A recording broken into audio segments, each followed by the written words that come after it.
COVID-19, many people have been working remotely from home and businesses had to transition very quickly to that remote working model. But now we know the government is talking about the transition back. What exactly does the future look like? And do you need to find new employment? Has the game changed? Here to tell us more is the host of the Job Hunting podcast and a creator of Job Hunting Made Simple Online, Renata Bernarde. Hello, Renata. Hello, Alana. Nice to see you. Nice to see you. Thank you for joining us. Now, look, we know there's been a lot of talk over the last couple of days in particular about Australians returning to work. What exactly do you think those corporate jobs will look like moving forward? Well, we're learning as we go, Alana. There is no set recipe yet for how it's going to look like. So even my coaching is very dynamic at this moment. It's very hard for us to forecast exactly what's going to happen. What I'm doing and empowering my clients to do and my listeners to do is now it's the opportunity to negotiate. If you've ever wanted to work from home and work remotely and you've been, showing your employer that you're able to do that well, now is the time for you to negotiate and persuade them that you can continue to work from home at least most of the time if that's what you want. Not many people, are coping well with working from home. So you have to really analyze, is this for you? Is this something that you'd like to do? The other thing that I am also telling people is that this is actually not how working from home feels like normally. We are in quarantine, we can't go out anywhere. So remember that working from home is a little bit more flexible than this. Yeah, it's a really good point, isn't it? Because, a lot of people have had to transition very quickly to that working from home model. But you're right, that the distractions of maybe popping down to the shops or going to the gym or whatever, they're just not there. So maybe people have been slightly more productive than what they would be if they were given that lenience on a normal basis. Yes and no. My husband works from home. He's been working from home most of his career and he is not happy.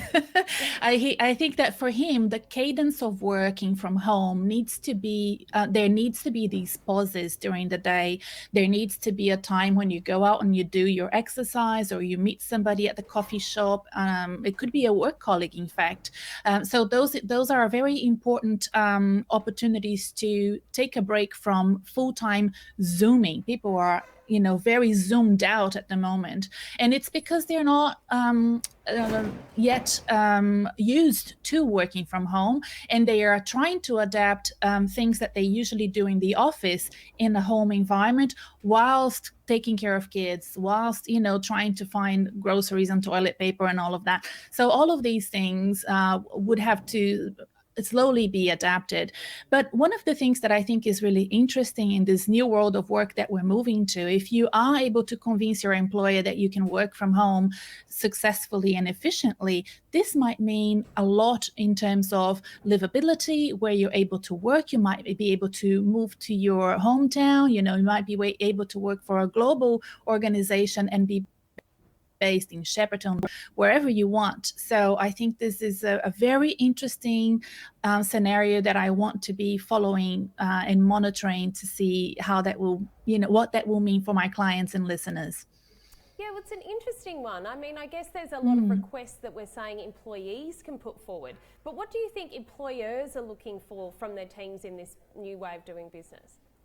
I'm watching that very closely. I can only take educated guesses at the moment because there are not that many jobs advertised. The jobs that my clients and listeners are applying for at the moment are probably jobs that have been planned for a while, and they're still going through the motions, and not many new jobs are out there unless they're jobs of an emergency type of situation where you need more packers, you need more people in supermarkets and Australian Post and so on. But I cater for white collar workers, so I'm yet to see what that looks like. What I am guessing is that being remote work ready is really important, because you need to hit the ground running and you might need to still be working from home. So are you able to work from home efficiently? Do you have everything that you need? Can the employer count on you to work from home and hit the ground running?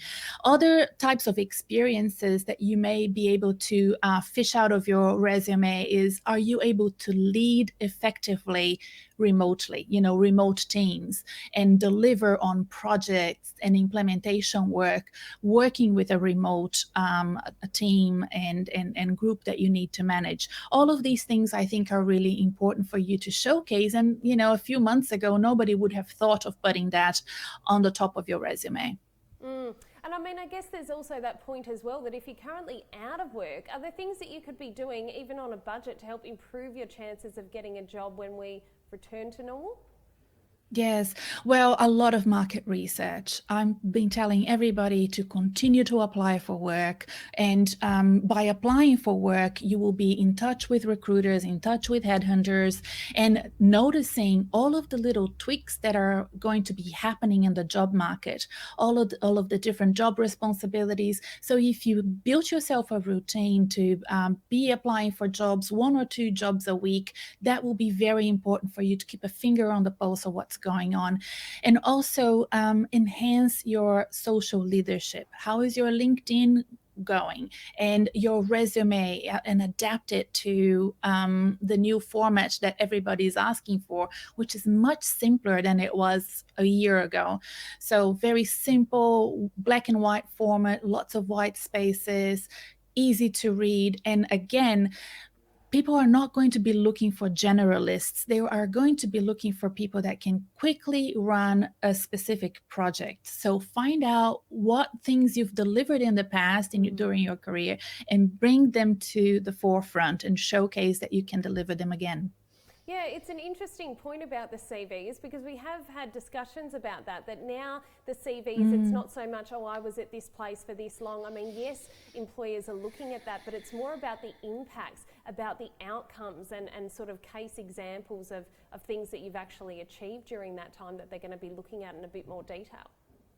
Absolutely. I've been fishing out things from back when people were serving in the army, some sort of crisis management training that they've done years ago, and they completely forgot about it. Bring that forward. Have you worked directly with customers on call centers? How can you adapt that to the social media environment? Are you good with social media, even outside of the work environment? Now, every employer needs to manage their employees and their customers via social media. Many of them haven't been doing that organically and effectively and consistently before, but now it's very important to do so.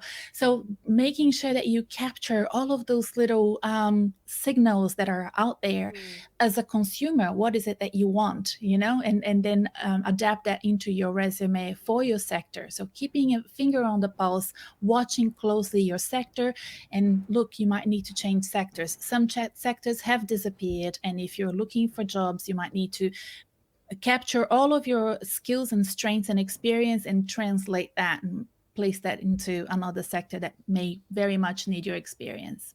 Yeah, well, on that point, I mean, what about temp work and contract work? Is that perhaps a good option if you aren't sure about what you want to do, or you haven't found the dream job yet? Or perhaps, as you say, some employers are just going to be, stripping back a little bit in terms of their resources until we sort of move beyond this. Is that a good option, temp work? There's a lot of discussion about that at the moment. I think the gig economy was flourishing so much up until now, and now we really want to see where that's going. I'm a strong believer that interim work, contract work, casual workforce is the way to go. And to do that from an employee point of view, what you need to do to make sure that you maintain a good income and a steady income is build yourself many channels of opportunities. So you might work with a recruiter that is specialized in interim and contract work. That's one channel. You might have to have your ABN so that you can do some contract work directly with your network. That's another channel. And you might want to sign up for websites like freelancer.com and other websites. That's a third channel. So you need to be very good at marketing yourselves, and go through my podcast. I have a couple of podcasts that teach you how to do that personal branding. Many people feel very awkward about it, both from a job interview perspective, but also as a sole trader and a contractor. You have to feel comfortable about it, and there are some techniques that make it much easier. Well, Renata, certainly some interesting insight. Thank you so much for your time this afternoon. My pleasure, Lena. And you can find Renata Bernarde on the Job Hunter podcast.